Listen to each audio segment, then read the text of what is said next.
salaamaaleykum mbokk yi ngiy seetaan ci Widish Vision alors donc tey nag ni ñu koy defee rek ci seen émission diisoo tey ñoo ngi dalal keneen ku nekk dans un autre monde peut-être vous avez l'habitude ñu dalal souvent ay hommes politiques mais li nga xam mooy diisoo donc ça parle de tout à tel point que tey ñu ngi dalal un grand musicien tey nag ki nga xam moom la ñuy dalal comme ni ma la ko waxee Abory Dia Abory Dia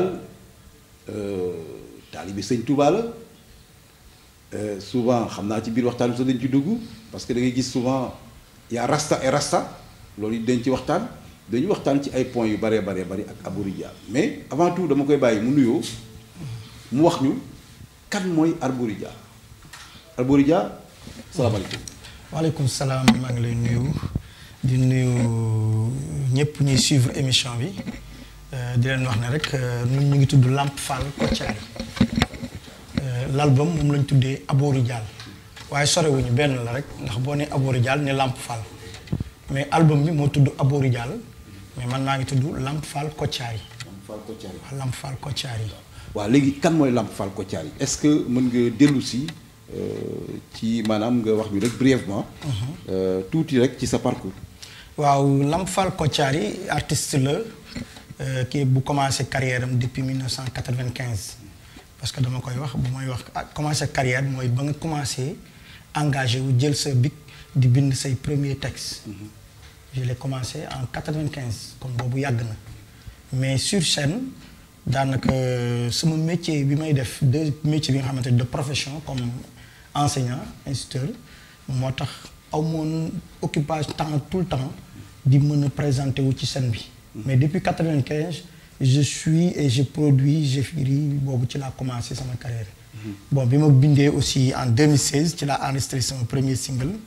bon 2016 2015 2014 2016 laa signé sama premier contrat international avec la maison de disque Kayzit international nga xamante ne dafa am représentativité au niveau des 5 continents ba Australie États-Unis France London yooyu yëpp am na fa ay représentativité boo duggee ci seen site bi nga xamante ne dañ fay de téléchargement yëpp samay son mi ngi fa boo tapé Abory Dia ñi nga gis samay son.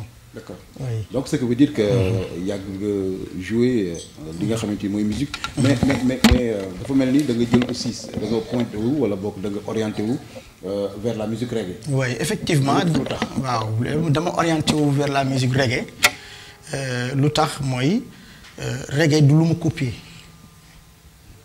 dëgg la origine bi ak ñi ko génnee siwal ko ci Ska la jógee ci jamaïcains yi lañ ko doon njëkk a gis ñu koy génnee.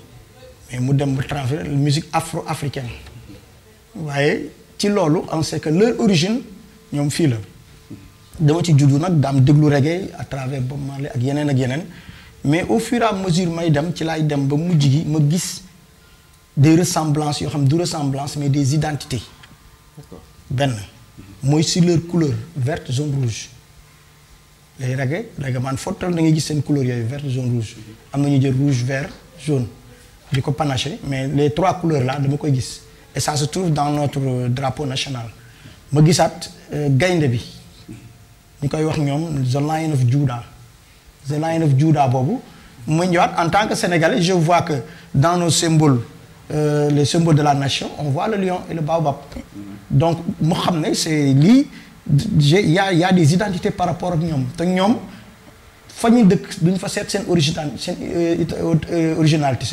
ñu ngi koy seet en Afrique. bon ci samay gëstu aussi j'ai fait des recherches quand j'ai étudié Marcus Garvey daan ne suñu bëggee xam suñu cosaan ñun rastaman yi nañu dellu suñu cosaan fële East Africa. donc ci li nga wax donc sa inspiration donc mi ngi jóge ci loolu mais ma gis ne reggae quand même c'est une musique qui a tendance à disparaître soo déggee mën a disparaître parce que tey dafa mel ni avant on parlait du reggae on parlait beaucoup du reggae mais tey dafa mel ni dafa dem ba rap bi gën ko dépasser am yeneen musique aussi yoo xamante ni c'est un peu am affluence ak am na tuuti taq na ci reggae te du reggae donc yu mel ni ay reggaeton ay des choses comme ça mais le pur reggae donc je peux dire que ñi nga xamante ni ñoom ñoo koy déglu ba tey ce sont les connaisseurs mais léegi nan nga xalaat ne war nga ko mën def pour reconquérir donc gaañ yi ba parce que aussi il faut savoir que la jeunesse d'aujourd'hui ñu bari xamuñu reggae donc c'est difficile quand même à peu près de fexe bi dellusiwaate ba mën a déglu li nga xam mooy musique reggae. waaw mi ngi dépendre ci reggae man yi puisque Bob Marley et je profite de l'occasion pour ñu rendre ko hommage. D'accord. Bob Marley mooy le premier bu imposer reggae au niveau international balaa reine d'Angleterre apprécier sa musique. Angleterre boo demee foofu ñoom musique dafa mel ni ñoom ñoo ko incarné musique boo fa indi ñoom déjà am na lu ñuy wax naan cloué am na ay références yoo xamante ne boo waxee dañuy seet kan ngay copier mais Bob Marley bi mu njëkkee def tournée en Angleterre lañ ko accepté ci la reggae internationalisé wu. mu jaar États-Unis dem ba dëkk asiatique yi sax ils consommaient le reggae sans pour autant bàyyi seen musique ñoom. Bob Marley bi yan lu taxoon mu yegg foofu mooy spiritualité bi nekkoon ci biir musique bi mu doon véhiculer li nga wax nag c'est vrai actuellement les jeunes n'écoutent pas du reggae mais si ils écoutent actuellement le reggae est déclaré patrimoine international de l'UNESCO. ok là comprendre naa. beneen bi aussi pourquoi. puisque actuellement le reggae est une musique maintenant au début xam nga maa ngi lay wax ne au début c'était une musique de race. C'était les noirs, les afro-noirs américains. Ñoo xamante ne ils demandaient, ils réclamaient leur identité culturelle. En l'occurrence, le précurseur c'était Marcus Garvey. Mais bi ñu demee ba ci biir pour ne pas créer des ñu defee ne musique noire la déedéet actuellement boo demee dans par exemple en Allemagne am na benn festival international bu ñuy wax Sama Jam ak Rotterdam yooyu des festivals yoo xamante ne de plusieurs jours. ci la reggae man yi di def yoo xamante ne c'est des milliers de gens yoo xamante ne du ñu nit ñu ñuul ñoo koy consommer.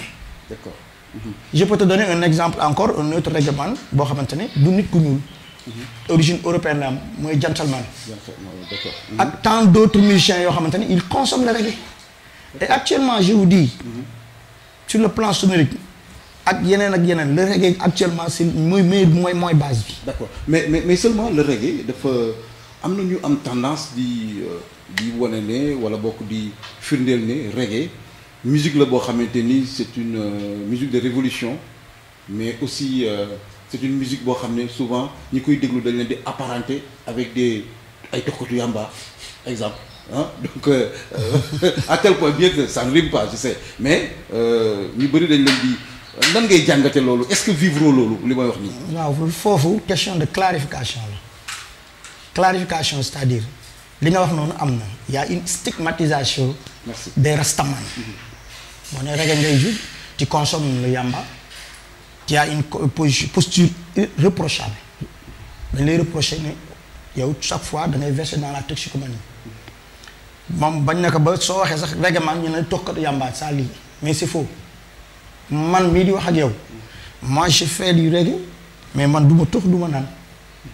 waaye ça ne veut pas dire que nag ñiy tox ak ñiy naan dama leen di ils sont différents de moi non nit ki li muy pratiquer pour sa propre consommation nañ ko bàyyi xool ndax est-ce que dina am incidence ci santé wala amul incidence ci santé sur ce plan là nañ mën a comprendre ce débat là. mooy par exemple boo jëlee un rastaman buy consommer mais ñoom régime ital la ñuy def xam nga régime ital mooy lan. du ñu lekk luy nàcc ils ne mangent pas gras. Les produits manufacturés ay corne bu yooyu du ñu ko lekk pourquoi mais c'est scientifiquement c'est prouvé que soo koy def da lay indil attaque AVC. D'accord. Donc foofu on les comprend beneen bi aussi sur le plan médical yamba day faj médicament la mais on sait très bien que médicament boo dem ci pharmacie jënd ko boo ci consommer lu bari finalement du doon médicament mais poison lay doon donc est-ce qu'il ne serait pas préférable de revoir cette question et de voir comment consommer cela en vue de légaliser cela. Puisque am na yenn stupéfiants yi fi nekk yoo xamante ni ñoo gën a garaaw yamba. Je t'en donne deux exemples. Le tabac. On autorise cela. C'est plus dangereux puisque le tabac tue plus que le yamba. Demal dans les cimetières tu verras les morts boo xoolee médecins yi laaj leen le tabac tue plus que le yamba et on autorise cela. Donc est-ce que ce n'était pas pour vraiment diaboliser les rastaman moo taxoon ñu cibler yamba rek ne moom mooy toxloo moom mooy dofloo. Mais en fait c'est-à-dire on accepte que les grands savants sax dañuy tux li nga xamante mooy yàmba. waaw voilà un autre cas oui. C'est bien vrai non j'accepte. mais le problème est que le problème mooy ñun en Afrique. par exemple fii au Sénégal fii ñu nekk nii. déjà dafa am ñaar muy reggae bi rasta yi. ñooy di apparenté. dreadlock yi quoi comme ni ñu koy waxee. ñooy di apparenté ci benn affaire. ba mën a bëri nekk loolu parce que déjà yow nekk nga un musicien boo xam ne. ni nga ko waxee doo tux cigarette doo je sais pas mosoo def sax lu mel noonu. mais tey est-ce que maanaam yow ci sa sensibilisation. parce que ñi nga xamante ci sa environnement ñi lay déglu.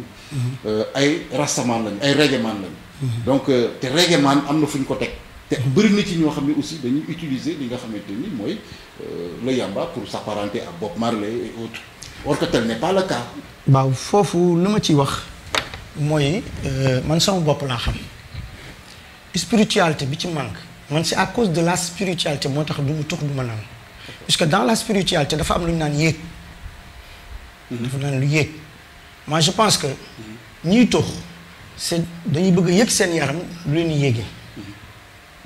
mais man ci spiritualité bi ma jaar soxlawuma tox yamba pour mën a yéeg. du loolu moo lay inspiration. c'est pas le corps qui s'élève mais c'est l'esprit. L'esprit, ok, d'accord.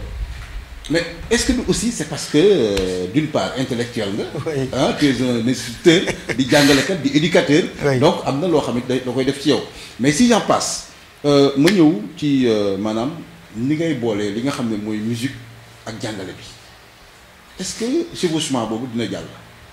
waaw moom loolu sax moo nekk sama véritable obstacle puisque y a la mission bi nga xamante ne d'éduquer des jeunes du pays et d'enseigner loolu c'est un serment bu ma prêté te je l'ai approuvé je l'ai respecté. Depuis 2002 je vais bientôt boucler plus de 15 ans ou 17 ans même de carrière dans l'enseignement avec des grades ak ay créé à la main. créé à la main. D'accord. J'ai plafonné toutes les étapes yu gars yi war a def yëpp ba actuellement à mon compte am na livre bu ma bind sur la pédagogie duppee maa ngi ko duppee pédagogie Xelcom de Serigne Saliou. Mais sur les enseignements l'histoire de l'enseignement ak les problèmes du système loolu livre bu ma xalaat la puisque j'ai vu que dans notre système dañoo dem ba xamatuñu fu ñu jëm dañuy leen innover rek di innover te ba léegi trouver wuñu solution. D'accord. Donc foofu benn question loo xam ne du fi xaj. mais am na livre boo xamante ne prochainement xam naa dinaa ko publier dinaa ko woon ndax des na dernier chapitre yi rek ma terminer ko après comme l'album là dinaa ko génnee. D'accord ma ñëw mais pour enseignement bi activité de vacances yi comme actuellement ñu ngi ci début de vacances ci laay profité di def samay activité artistique jeune bu ma koy lié parce que des fois dañu may invité ay concert mais je privilégie le fait d'aller enseigner que d'aller au concert. léegi ñu wax tuuti ci ce produit. album bi. pas album bi mais est-ce que album bi nga njëkk a génne non. waaw bii c'est mon premier album. bi mooy sa premier de album 10 titres. 10 titres nga def. waaw. te ma gis ne dama seetlu aussi ci titres yi. li gën a frappé sama bët mooy. yu ci bëri dafa am benn dafa mel ni daal dafa apparenté ci wàllu mouridisme. Serigne Saliou jërëjëf. Bamba Wadia. Jaamaan Cheikh Fall. donc muy yoo xamante ni daal. yi ci des nag peut-être ci wàllu diine la jaamu yàlla jàmm. ak yeneen mais ñu ñëw ci maanaam premier titre bi. My Way of Truth. lu muy signifié. kooku dama ciy wax namm fu sori bëgg fa lu bori. fas fa loodul fecci jaayante fa loodul xàcci. loolu su ma koy wax. loolu dama ko day mel ni comme c'est pour la jeunesse. ndaw li nga xamante ne dafa bëgg a tekki xam nga tekki c'est dans ci ëllëg la. ëllëg nag ñëwagul mooy namm fu sori bëgg fa lu bari loolu mooy da nga faa bëgg a tekki. tax la. léegi nag booy dem nag da ngay ragal da ngay tiit. puisque des fois l'avenir est incertain comme on dit. waaw leerul li ci kanam dafa lënd. voilà léegi nag booy bi li tax ma bind ko pour moom ma may ko courage may ko fit ne ko bu ragal dara dina lépp dina baax. ce que veut dire donc da ngay ñaax jeune bi pour. voilà très bien. d'accord war ma ne ko bul tiit bu ragal. bul yàkkamti sa yoon. d'accord bul jëf-jëf ju bon xamal ki nga doon yoonu ndaw du gaaw ok follow your way xam naa dañuy defal léegi ay acapella deuxième titre bi Jaamaan Cheikh Fall kooku sama maam la c'est un hommage à mon grand-père bu ma defal maam Cheikh Ibrahima Fall ndax defaluma ko dara lu dul woy ko ndax dama ci juddu yoru ci mais dafay mel ni dama meloon ni ku xaw a négligé yooyu daal li côté intellectuel bi ma njàng xaw a nekk tubaab bu ñuul nii xawoon na nekk tubaab bu ñuul mais bi may dem au fur et à mesure que may dem may gis samay idéologie di coïncider ak ay enseignement am ba toutes mes ressources je les puise de ces enseignements. D'accord kon da nga jàpp ne Cheikh Fall jaamaan la. waaw mooy véritable jaamaan bi maam Cheikh Fall mooy ki gaa yi doom seet puisque boo xoolee chronologiquement ci wàllu jamono dafa demoon teg Marcus Garvey te moom la daan gis ki mu doon gis jaamaan bi mu doon gis moom mooy maam Cheikh Ibrahima Fall. waaye nag li leen di wutale mooy kee chrétien la woon religion christianisme la nekkoon kii nekk ci l'islam waaw mooy différence bi ba pare aussi maam Cheikh bi muy ñëw topp Serigne Touba boo fekkagul Serigne Touba gërëm ko ba mu mën a woote moo tax jotuñu gisante mais suñu gisante woon rastamaan yi ngay gis ni yëpp ay Baay Faal la ñuy doon mais du tee ñoom ci diine bañ ne gëm nañ ci yàlla te loolu am nañ ci imaan d'accord ndax gëm moom ku nekk ay gëm nañ ne Jah is one loolu buñ ko waxee yàlla kenn la mooy laa ilaha illallah dara amul lu dul yàlla ñun loolu la ñuy dund ci lislaam ñoom benn yàlla googu kennal googu ñu kennal yàlla ci seen gëm-gëm ñun moom lañ kennal léegi nag pratique yi ñun dañuy julli ñoom duñ julli ak yeneen pratique loolu rek a ñuy différencier mais ñoo bokk luñ gëm ñu dem ci troisième titre bi Babulahi Salimto waaw Salimto day morceau boo xamante ne li tax ma indi ko pour deux raisons pour que Babulaay boobu dafa am dama ko tiré ci benn poème bu Serigne Touba def te woy boobu dafa yàgg dans les chaînes de radio Salimto min Allah daari tuuran maal ci jaar Salimto googu du woy gi mais dafa am benn secret bu ci ne mooy Babulaay mooy yoon bi nga xamante ni fa ngay jaar pour yegg ci yàlla mooy Salimto Serigne Fallou nag bi mu ko jëlee di ko def boobu da doon wan nit ñi ne dem leen ngir wuti wasila mooy dox sa diggante ak suñu borom mooy yoon wi yoon buñ ne Babulaay du yoon mais jëmm la joo xamante ne boo ko toppee dala yóbbu ci yàlla c'est un guide spirituel sa guide laa moom ngay topp mu dem léegi nag li tax ma jëlaat ko mooy dama dem ba jamono lépp yi lëndëm kenn xamatut sëñ Fallou bi mu koy def moom si vous vous rappelez dans l'histoire bi muy toog jamono boobu dafa metti woon xiif am bi mu ñëwee nag ne yooyu yëpp dañ na ndax suñu borom defal na ma lu ma ñaan mu am moo waral boo fàttalikoo Salimto bu ñu ko daan teg foo ko doon dégg rek da ngay fa xam ne boolu añ bi tege na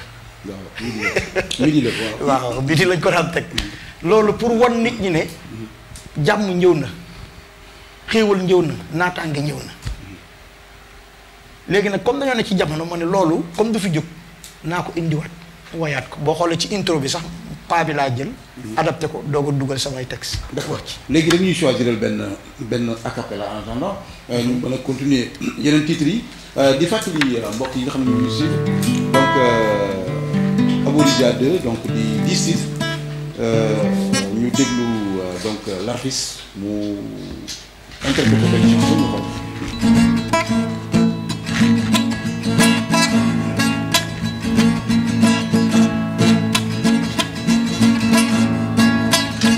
Cheikh Fall Abouridja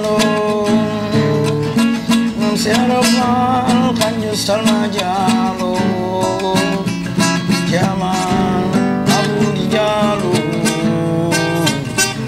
Jaman atuk terjalo Yàlla mi ko moom moo ko ni mama moo la moom def ko ni Cheikh Fall ni ko yaa may moom ay sama borom am Cheikh rek a jémbalu ci ndigalu Yàlla ma falu doon Abouridja bay góor jóge ma wal kalima wa Kajoor ak bakode enjehen bakode enjehen bakode enjehen bakode enjehen bakode enjehen mam serofal aburi jalo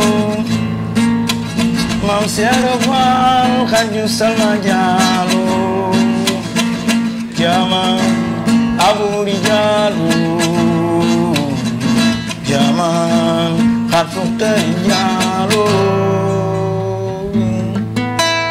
sama xel dafa am lu ma dem dafa nga damay dégg Cheikh Lo.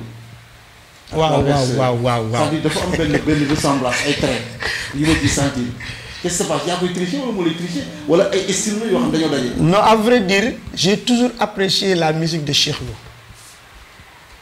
dama koy déglu mais je ne copie pas Cheikh Lo puisque man reggae laay def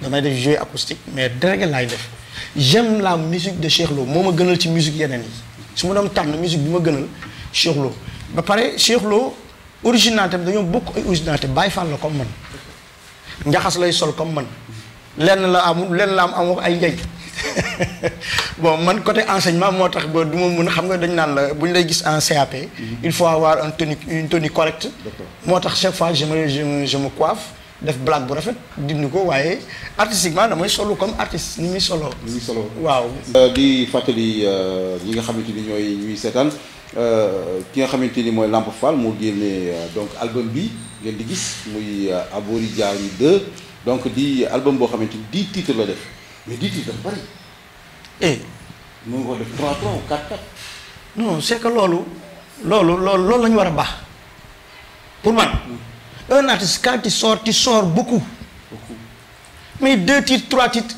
toogaat génnewaat 2 titres 3 titres bon ñu koy def mais moi je pense que boo toogee une année 2 ans 3 ans xam doo mën a bind chaque jour jox doo mën a bind benn texte te ñi koy génne noonu ñooñu c'est pour juste de l'argent xam nga kiy génne album ngir am ci xaalis ak kiy génne album ndax dafa am message bu muy bokkul il faut les différencier il y a beaucoup de gens qui font am na keroog sama open press bi ku ma posé question boobu ne ma bon vous êtes âgé à compte de sa âge ak xaalis bi ak côté bi ma ne ko yow loolu c'est l'aspect matériel la musique n'a pas d'âge on voit très bien que un Youssou Ndour su yéegee sur scène actuellement ba léegi tey la ko nit ñi gën a bëgg. waaw te il y a plus de 50 ans. il y a plus de 50 musique amul âge.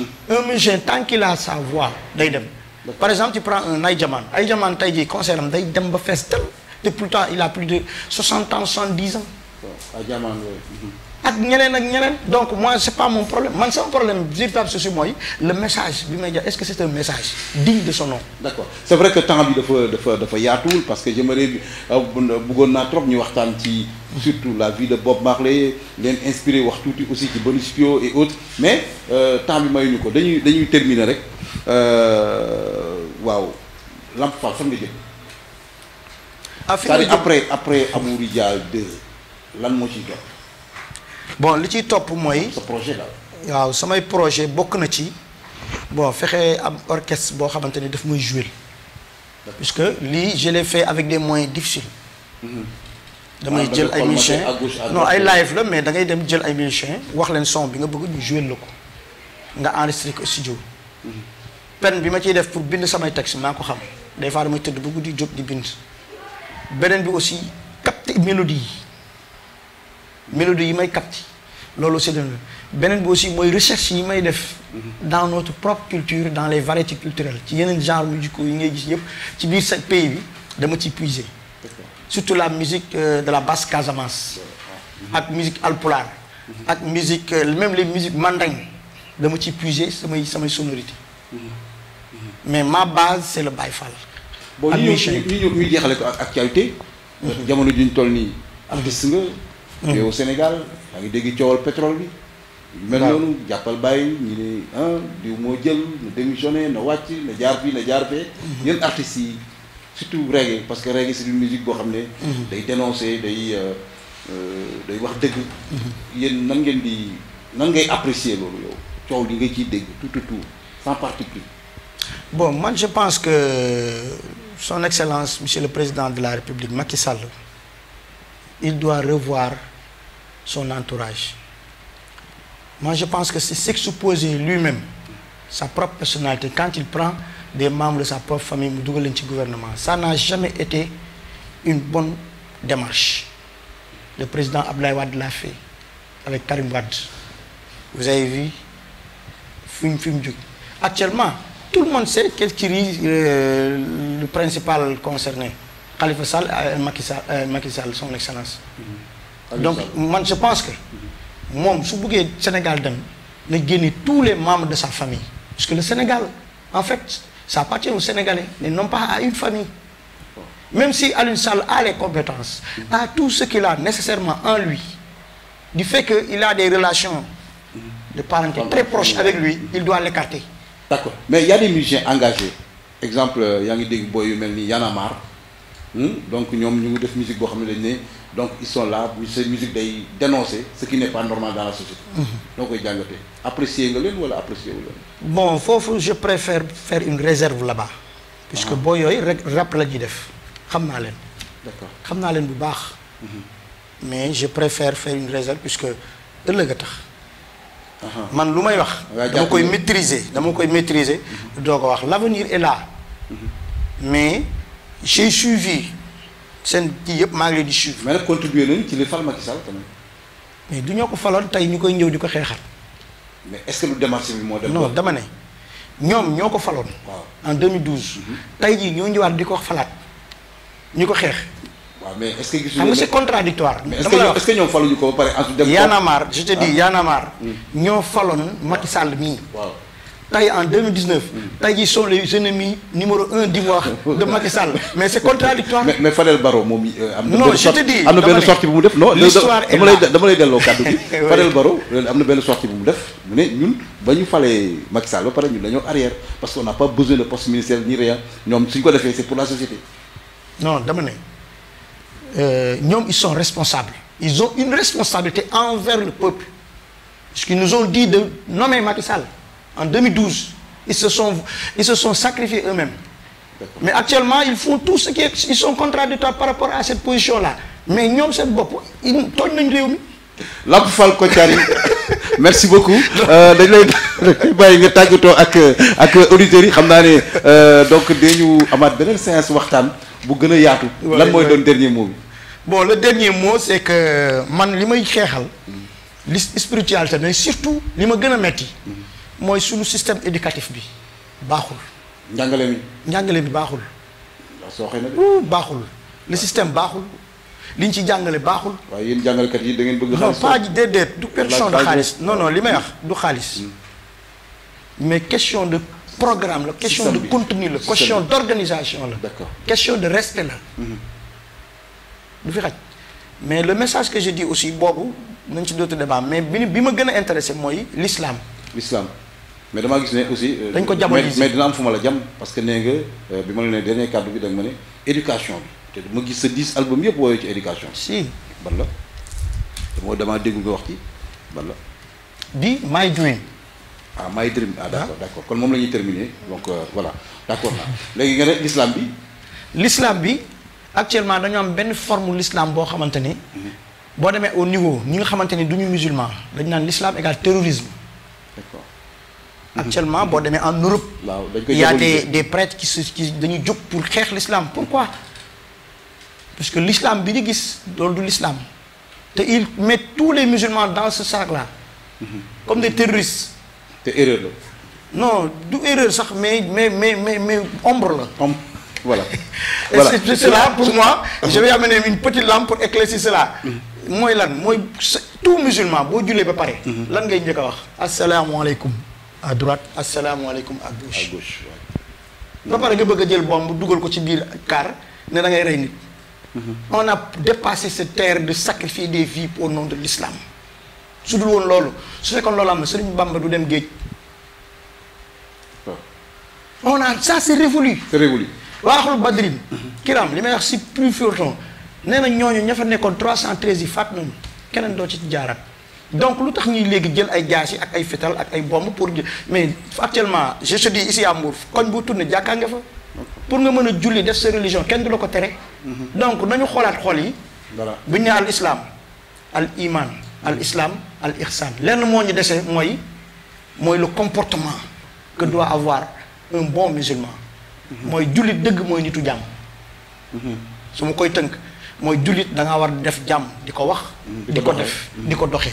loolu mooy message bi may lancé te ñu bàyyi di tilimal deru l'islam. d'accord message de paix la kon Lamp Fall Kotiari donc génne album bi nga xamante moom la ñuy wax Arboli Diali 2 donc muy album boo xamante ni maa ngi conseillé quand même ñi nga xam ñu ngi seetaan ni ñu jënd ko déglu ko parce que ay titres yu am solo la donc di gërëm aussi ñëpp ñi nga xamante ni ñu ngi ñuy seetaan actuellement di rappeler ne yéen a ngi ci site bi ñuy wax site de référence bi ñuy wax Vidish Vision donc di site de référence boo xamante ni donc liggéey bu am solo ñu ngi koy def di une équipe très jeune ànd ci ak ñi nga xam ne ñooy techniciens yi caméraman yi ñëpp di gërëm ñëpp di sant ñëpp. di gërëm aussi 2 mots pour Widish Widish. waaw moom man dama koy anglais Widish. Widish waaw. Widish nañ dem ba doon télévision bi gën ci sous-région bi. international te dina ci dem sax ndax xam lu tax. dama ko gëm. ndax damaa gëm seen directeur. gis naa Moussa Diallo di ree. waaw lu tax ma koy wax. puisque man su ma daan def sama vidéo yi. dama daan dem fii ba Dakar. d'accord. mais je n'ai plus besoin d'aller sax di génn sax ba croisement Gandigal déedéet. fii laa koy defee. et ça c'est un trésor pour la localité de Mbour.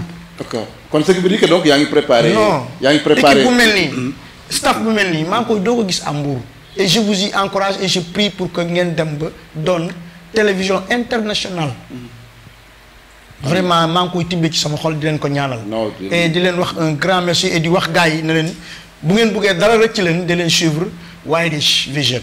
Widish Vision merci beaucoup donc kon mbokk yi foofu la ñuy jeexale li nga xamante ni moom mooy émission bi di leen jox nag rendez-vous beneen yoon di leen xamal ni rek comme ni ma ko waxee léegi diisoo ci lépp la ñuy wax diisoo culture diisoo la politique diisoo mais defe naa lépp rek ñooy ànd parce que lépp pour defar société bi la donc notre ami notre frère Lamp Fall Kotiari moom la ñu doon dalal tey album bee nekk nii. gars yi jënd leen ko. By the way I can say you goodbye. I don't lay on the hay every day. Just I see I drink 3 to be free. Give me bone, I will soon get the moon. What we need and all heat, peace and love. Jaamu Yàlla mooy joxe jaam. Ku bëgg jaam yow demal jaamu ji sa Boroom. Jaamu Yàlla mooy joxe jaam ak salaam. Ku bëgg jaam yow demal jaamu ji sa Boroom.